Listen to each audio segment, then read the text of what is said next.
Hi, എല്ലാവർക്കും മാളൂസ് പാരഡൈസിലേക്ക് സ്വാഗതം. ഇന്ന് ഞാൻ വന്നിട്ടുള്ളത് എനിക്ക് രണ്ട് ഫേൺസിൻ്റെ തൈകൾ കിട്ടിയിട്ടുണ്ട്. ഞാൻ ഫസ്റ്റ് ടൈമാണ് ഫേൺസ് നടുന്നത്. എനിക്കാണെങ്കിൽ ഇതിനെപ്പറ്റി വലിയ പരിചയമൊന്നുമില്ല.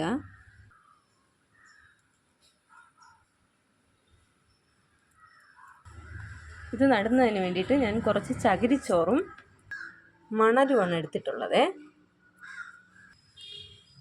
ഈ ചെറിയ പോട്ടിലാണ് ഞാനിത് നടുന്നത്. ഫേൺസിന് വളരാൻ വേണ്ടിയിട്ട് തണലുള്ള അന്തരീക്ഷവും നനവും നല്ല നനവും വേണമെന്ന് ഞാൻ കേട്ടിട്ടുണ്ട് കേട്ടോ. അതിന് വേണ്ടിയിട്ട് ആദ്യം ഞാൻ കുറച്ച് ചകിരിച്ചോറാണ് ഇടുന്നത് ചട്ടിയിൽ. അത് കഴിഞ്ഞ് കുറച്ച് മണലിടുകയാണ്. ഞാൻ ഫസ്റ്റ് ടൈമാണ് ഫേൺ നടുന്നത്. എന്തെങ്കിലും തെറ്റുകളുണ്ടെങ്കിൽ എന്നോട് ക്ഷമിക്കണം കേട്ടോ. വലിയ പരിചയമൊന്നുമില്ല ഇതിനെപ്പറ്റി.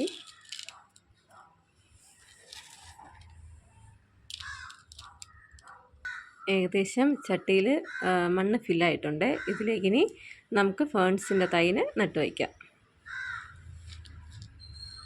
ഇതിലേക്ക് കുറച്ചൊന്ന് മണ്ണ് മാറ്റി കൊടുത്തിട്ട്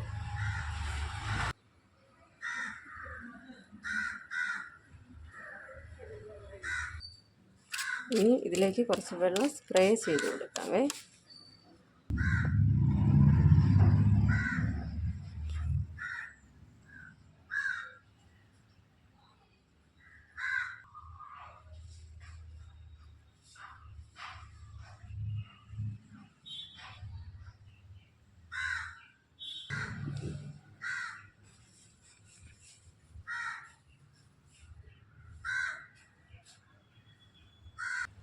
എൻ്റെ വീഡിയോ ഇഷ്ടപ്പെട്ടാൽ ലൈക്ക് ചെയ്യണേ. ഫേൺസിന് വെള്ളം ഒഴിച്ചു കൊടുക്കുന്ന സമയത്ത് ഇലകളിൽ കൂടി ഇതുപോലെ വെള്ളം നനച്ചു കൊടുക്കുന്നത് നല്ലതാണ്. ഇതിൻ്റെ വളർച്ചയ്ക്കൊക്കെ ഇത് വളരെ ഉപകാരപ്പെടും. നനവുള്ള പ്രദേശങ്ങൾ വളരുന്നതായതുകൊണ്ട് തന്നെ ഇത് ഈർപ്പം ഇഷ്ടപ്പെടുന്നൊരു ചെടിയാണേ. ഇനി നമുക്കിതിനെ തണലുള്ള സ്ഥലത്ത് കൊണ്ടുവയ്ക്കാവേ.